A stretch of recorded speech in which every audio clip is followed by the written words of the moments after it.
Neste vídeo nós vamos falar então sobre essa espiritualidade, as artes, como elas podem nos aproximar nessa energia espiritual, nessa alegria, nessa vitalidade para viver no mundo de descontentamento, no mundo de mal-estar como que vivemos. Há várias razões para a gente olhar para as artes diferentes que praticamos, desde a oração ao yoga, desde a música à pintura, como atividades, os jogos, como que eles podem produzir uma experiência feliz. Quando nós entendemos a presença do Criador, olhamos para a experiência, temos desejos claros, com propósitos claros, quando nos engajamos com a arte, né?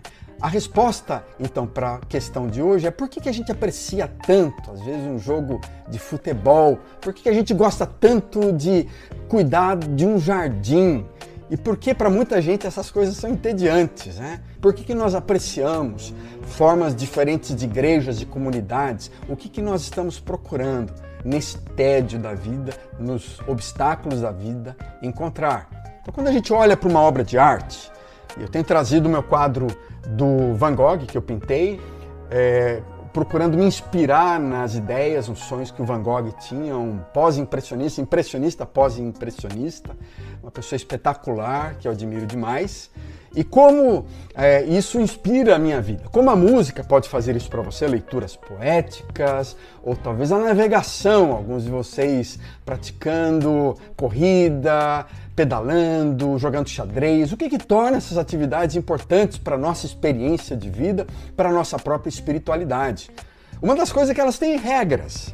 Elas partem de alvos, de sonhos, de desejos, elas partem de uma meta. E para você chegar lá, você tem que desenvolver habilidades, você tem que construir habilidades que te levem a melhorar, para você chegar mais próximo daquelas metas, para você conseguir, de alguma forma, controlar o seu corpo, porque você não consegue controlar muitas das experiências da vida, então a gente chega numa situação de uma certa influência, participação nesse universo, participação naquilo que o próprio Criador está fazendo dentro de nós. Falta-nos, frequentemente, a atenção, a concentração, o desejo para a gente se fixar nessa atividade, não simplesmente praticando essa atividade por ela em si, mas como uma realidade interior de busca de existência, de significado numa vida complexa que muitas vezes nós não entendemos. Qualquer pessoa, quer seja por causa de colesterol, diabetes, ou porque deseja ter um corpo melhor, consegue saltar um pouco mais alto quando ela se dedica a isso, consegue correr um pouco mais veloz quando ela começa a praticar. E a alegria de ultrapassar os nossos próprios limites é fundamental para a gente encontrar a felicidade no nosso interior e na vida. É necessário uma apreciação da vida, do corpo, da alma, do nosso interior, da natureza, para a gente mergulhar numa experiência mais profunda, uma experiência que mova o nosso coração, que nos ajude a organizar melhor a vida. Um exemplo disso são as experiências do yoga e das artes marciais. Eu já pratiquei o jiu-jitsu, gosto muito do kendo e pratiquei kendo, gosto do kung fu, do karatê. Eu gosto desse senso de integralidade que o yoga me traz. Eu estou praticando yoga já faz alguns anos e elas influenciam o nosso interior, a nossa espiritualidade. É claro que várias delas você pode dizer que tenham vindo de origens do taoísmo, do budismo, de formas do hinduísmo, e elas visam olhar para o seu coração. Mas, na verdade, muitas delas o interesse é essa habilidade de controlar a consciência, não uma mera questão religiosa. E você pode usar as práticas praticando o seu cristianismo. Você pode usar a prática do yoga como eu faço, eu vou falar mais sobre isso, orando o Pai Nosso, meditando num versículo da Bíblia. A questão não é focar simplesmente nos asanas, no desempenho físico. E as artes marciais focam bastante nisso, mas não apenas no gesto, no golpe, no soco, no pontapé, mas uma dimensão de disciplina espiritual interior daquele que a pratica. Em primeiro lugar, vamos falar sobre o orgulho. No ano de 2018, o movimento Lausanne fez uma pesquisa enorme com mais de 1.300 líderes cristãos, religiosos de todo o mundo, de vários continentes, sobre as dificuldades da liderança. E percebeu-se nessa pesquisa que a liderança, que os líderes religiosos estão repletos de orgulho, permeados por sensações, por sentimentos de orgulho que envolvem o seu caráter. Orgulho, eu quero dizer claramente que ele tem aspectos positivos e negativos. Não é algo ruim, claro que Deus não condena o orgulho, como disse o André Valadão. eu quero que você pense em algumas definições de orgulho a partir do dicionário da língua portuguesa. Orgulho tem a ver com aquele sentimento de prazer, de satisfação por uma pessoa, que você sente em relação a algo, ou alguém que está se relacionado, que está fazendo bem para você. Você pode se orgulhar dos seus filhos quando eles vencem uma competição, entram numa faculdade, começam um emprego novo, fazem uma tarefa bonita na escola. Há um sentimento de orgulho relacionado ao respeito que a gente sente por nós mesmos, respeito que nós sentimos pelos nossos princípios, pelas nossas realizações, pelos nossos objetivos alcançados. Mas há também um lado negativo, mais sombrio do orgulho, que tem a ver com aquela atitude arrogante, que faz com que a pessoa se sinta melhor ou mais importante do que ela é, na verdade, que ela se supervalorize, que ela tenha um amor próprio exagerado, uma sensação de si mesmo exagerada. Naquela mesma pesquisa feita pelo Lausanne, quando foi pedido para os líderes descreverem o que é uma atitude orgulhosa, eles disseram que o orgulho tem a ver com aquela sensação de que o seu líder sempre está certo. Ele tem uma atitude de chefão, de boss, que ele controla, que ele domina você.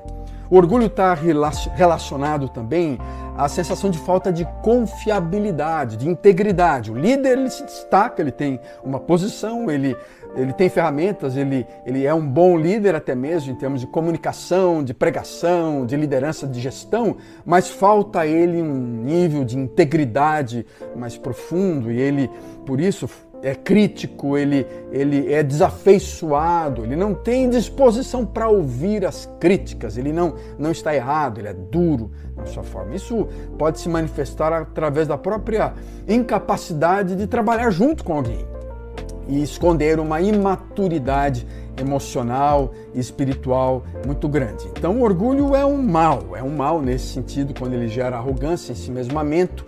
Ele pode ser um problema na liderança quando ele gera tiranias, abusos de poder, de controle, de despotismo. E por isso líderes orgulhosos de si mesmos, eles se tornam prepotentes, eles podem até mesmo ser assediadores, eles assediam as pessoas pessoalmente, moralmente, até sexualmente, porque as pessoas e pessoas da sua equipe, homens ou mulheres, estão numa situação de mais fragilidade, de admiração, até mesmo uma veneração ilimitada e se submetem a fazer coisas que não querem. E por isso nós temos que denunciar, nós temos que perceber os desejos que vêm no nosso coração quando a gente se coloca numa posição de liderança e buscar princípios cristãos de humildade, de compreensão de quem nós somos a nós mesmos. O líder orgulhoso na sua posição, ele acaba centralizando tudo em si, ele não permite o desenvolvimento de outras pessoas, ele pode abusar da boa vontade daqueles que fazem parte da sua equipe.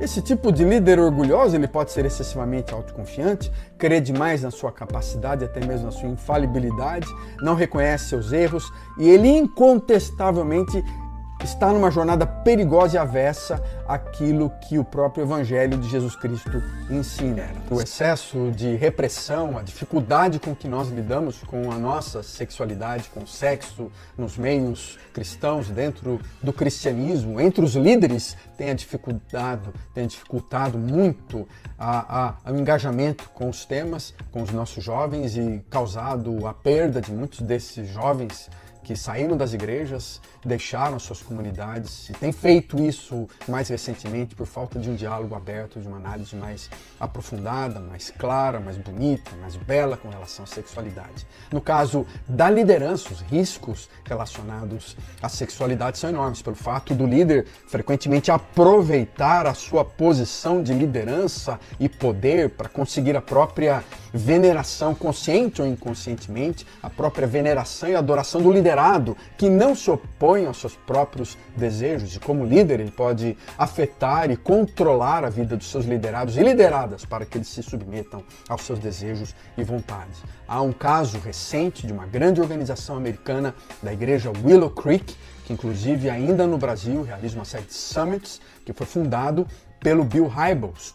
Um escândalo que nos últimos anos causou o detrimento de uma grande organização, de uma bonita igreja que nasceu em Chicago, mas após várias denúncias de assédio sexual por várias mulheres, o Bill Hybels deixa a liderança da Willow Creek. Ele sempre nega as suas acusações, mas as denúncias são tão sérias, noticiadas nos diversos veículos da imprensa americana, inclusive do famoso New York Times, que isso faz com que o Bill Hybels ele saia da sua igreja, peça aposentadoria, mas na verdade sem ter sido propriamente disciplinado, corrigido biblicamente falando.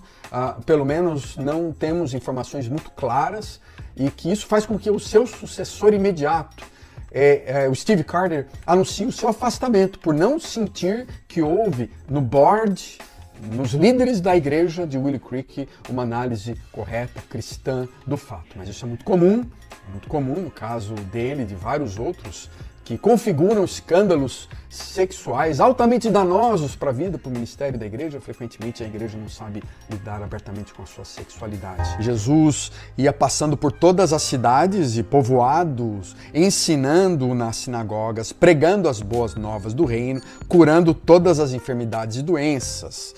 Ao ver as multidões, teve compaixão delas, porque estavam aflitas, desamparadas, como ovelhas sem pastor. Então disse aos seus discípulos: a colheita é grande, mas os trabalhadores são poucos. Peçam, pois, ao Senhor da colheita que envie trabalhadores para ela. Você observa vários elementos importantes nesse texto da influência de Jesus nas cidades, na zona rural, na zona urbana, cidades grandes, cidades pequenas. Flávio Josefo chega a dizer que Jesus tenha passado por mais de 200, que nós seríamos hoje, poderíamos dizer, os distritos, províncias e pequenos patrimônios e cidadezinhas. Mas haviam várias cidades, também centros urbanos, onde Jesus frequentava, participava. Ele ia nos encontros religiosos também, como nas sinagogas. E ele estava atuando, ele estava movendo-se, transformando, mexendo com a vida das pessoas, o seu coração, curando gente cega, dando à luz àquele que nunca tinha visto, dando movimento para as pernas, fazendo gente andar, paralítica que nunca tinha andado, gente pular que nunca tinha pulado, e vários outros casos, como ressurreição e a presença de Jesus na transformação do ser humano, mas isso era parte daquilo que ele fazia, e não era o fundamental. Aquilo apenas estava para aprovar a sua vida, que se manifesta especialmente na sua morte e ressurreição. Mas além disso, o texto fala que ele tinha compaixão das pessoas. Olhava para essas grandes multidões de uma forma compassiva, com dor no coração. O texto, no original grego, fala dessas entranhas se movendo, aquela compaixão profunda, do fundo da alma. E ele olhava como ovelhas abatidas, exaustas, deprimidas, que estavam em sofrimento, inseguras, amedrontadas, e ele cuida delas. Como ovelhas sem pastor, Jesus cuida delas e fala: pastoreai estas ovelhas, pastoreai essa gente. O líder cristão tem esse impacto de ser um discípulo de Jesus, olhar para a colheita, olhar para povos, para multidões, para pessoas e fala: eu preciso ter compaixão. A influência que Jesus tem sobre as pessoas, ele inspira. Sua compaixão, seu amor, sua bondade, seu serviço, sua longanimidade, seu sacrifício, ele inspira, ele anima, ele nos influencia, ele nos motiva. Todo líder precisa compreender que fundamental em qualquer movimento de liderança, em qualquer organização, é a influência que ele tem sobre as pessoas. Essa influência pode ser extremamente positiva e cristã, mas ela também pode ser danosa, patológica e iníqua.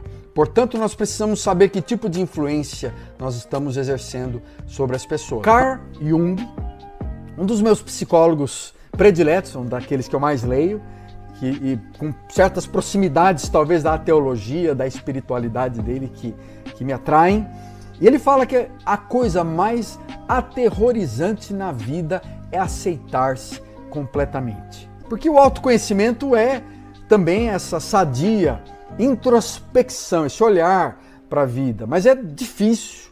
Essa observação de si mesmo que leva você a se refletir, a olhar para áreas escuras, as sombras que o Jung fala. É um processo mental, espiritual, consciente e inconsciente, que avalia a própria vida e frequentemente é levado por meio de sonhos, de desejos, de sensações mais profundas a olhar para o nosso interior que nós não temos nem consciência dele, o inconsciente. O que tem sido importante para mim desde aquela época, e eu quero incentivá-lo hoje a fazer terapia com um bom psicólogo. Alguém que compreenda, com quem você se conecta. Há várias escolas diferentes da psicologia. É importante, entretanto, que você perceba o quão valioso para você pode ser fazer terapia, fazer uma boa terapia. Essa análise, essa autoanálise que é feita na presença de alguém que pode fazer as perguntas certas, pode te levar a caminhos que ajudem você a abrir sua mente, a compreender melhor quem você é.